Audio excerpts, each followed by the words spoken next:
नमस्कार दोस्तों, मेरा नाम है हरीश साहू। दोस्तों, मैं आप लोग को क्लास 10 का मैथ्स पढ़ाता हूँ, जो कि दोस्तों सीजी बोर्ड का है। दोस्तों, हम लोग पढ़ रहे हैं अध्याय 3। इसके अंतर्गत इसका नाम है आपका एक चर का द्विघात समीकरण। अंग्रेजी में बोलेंगे इसे हम quadratic equation of single variable. तो इस अध्याय 3 के हम प्रश्नावली क्रमांक 3 को हल कर रहे हैं। ठीक है, तो दोस्तों इसका हम प्रश्न क्रमांक 5 को हल करेंगे। तो चलिए दोस्तों, मैं आपको इसको हल करके दिखाता हूँ। तो आपका जो प्रश्न क्रमांक 5 है इस प्रकार बोलता है कि दो संख्याओं का योग 48 है। ठीक है, तो इसके लिए हम मानेंगे कि माना पहली संख्या x तथा दूसरी बराबर y। ठीक है, दो संख्या हम मानेंगे और दोनों का योग x धन y बराबर 48। ठीक है, इस प्रकार से हमें एक समीकरण मिलेगा। उसी प्रकार उन दोनों संख्याओं का गुणनफल 432 है, तो x गुणा y बराबर हम 432 मान लेंगे। ठीक है, तो देखिए यहाँ पर हम इसे हल करते हुए इसलिए हल माना पहली संख्या x है। ठीक है, और दूसरी संख्या हम मानेंगे y। दोनों संख्या मानेंगे। प्रश्न के अनुसार दोनों संख्याओं को जब हम जोड़ेंगे हमें 48 मिलेगा, इसे हम समीकरण 1 मान लेंगे। और प्रश्न के अनुसार ही जब दोनों का गुणा करेंगे तो हमें 432 मिलेगा, इसे हम समीकरण 2 मान लेंगे। ठीक है, अब दोस्तों एक फार्मूला होता है, एक सूत्र होता है कि x माइनस वाई का वर्ग बराबर होता है x प्लस वाई का वर्ग माइनस 4xy।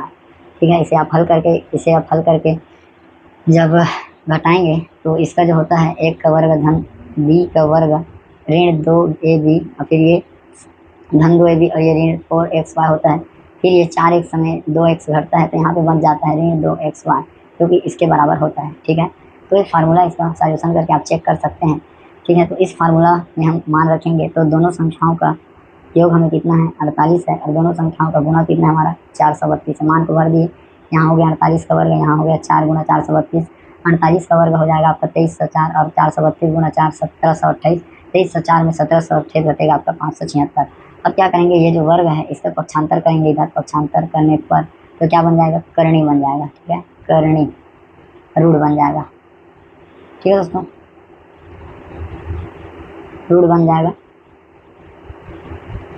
अब x माइनस वाई बराबर हो गया 576 अंदर रूट 576, तो 524 गुणा 24 क्या होता है 576। ठीक है, तो 24 का वर्ग है तो लिख सकते हैं ऐसे। अब ये जो करनी था फिर ये इस प्रकार से वर्ग और करनी कट गया, तो x और y बराबर हमको क्या मिल गया 24 मिल गया। ठीक है दोस्तों, x माइनस वाई का मान हमें 24 मिल गया, इसे हम समीकरण 3 मान लीजिए।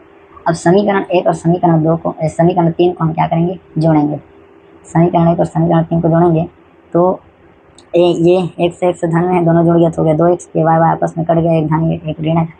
48 से 24 मिलकर हो गया 72। ठीक है, 2 को इधर पक्षांतर कर दिए, गुणा का पक्षांतर हो गया भाग, 2 एकम 2, तो ये हो जाएगा 2 तिया 6, 2 छक्के 12। तो x का मान दोस्तों हमें मिल गया 36। ठीक है, x का मान हमें मिल गया 36 यहाँ से। अब हम x के मान को जब समीकरण 1 में रखेंगे, समीकरण 1 क्या था, दोनों संख्याओं का योग क्या है 48 है, दोनों संख्या का योग 48 है। x का मान लिख दिए 36, उसके बाद इसको 36 को इधर क्या कर दिए पक्षांतर, तो धन का उड़ता क्या हो गया ऋण, 48 में 36 घटा, y का मान क्या मिल गया 12। ठीक है दोस्तों, तो अतः दोनों संख्याएं 36 और 12 हैं। ठीक है, उत्तर की जांच आप आसानी से कर सकते हैं। उत्तर की जांच, तो पहला ही लाइन बोला था कि दोनों संख्याओं का योग 48 है। ठीक है, तो 36 धन 12 बराबर क्या आना चाहिए 48 आ गया, 48 बराबर 48। ठीक है, इस तरीके से हम उत्तर की जांच कर लिए। इति सिद्धम। एक और लाइन है दूसरा कि दोनों संख्या का जब आप गुणा करेंगे तो कितना मिलना चाहिए आपको 432। गुणा कीजिए, 2 छक्के 12 की 2 हाथ में आइए, 2 के 6 1 7, 1 छक्का 6 1 तिया 3 2, फिर हो जाएगा 7 6 13 का 3, हो जाएगा 432। ठीक है दोस्तों, 432 बराबर 432। तो आप इस तरीके से आपका उत्तर का जांच कर सकते हैं। जो प्रश्न बोला है वह उत्तर हमारा आ रहा है कि नहीं। जो हम संख्या ज्ञात किए हैं, यदि हम दोनों को जोड़ेंगे तो उसका मान 48 होना चाहिए, दोनों को गुणा करेंगे तो उसका मान 432 होना चाहिए। तो बहुत बहुत धन्यवाद दोस्तों वीडियो को आपको देखने के लिए। उम्मीद करता हूँ आपको समझा पाया हूँ। ज़्यादा से ज़्यादा दोस्तों इसे आप शेयर कीजिए किसी ज़रूरतमंद तक। तो चैनल को सब्सक्राइब जरूर कीजिएगा और वीडियो को लाइक जरूर कीजिएगा। ठीक है दोस्तों, एक नहीं 100 बार देखिए, मैं आपको समझाने का बहुत प्रयास किया हूँ। फिर दोस्तों मिले हैं नेक्स्ट सजेशन के साथ, तब तक के लिए जय हिंद, वंदे मातरम।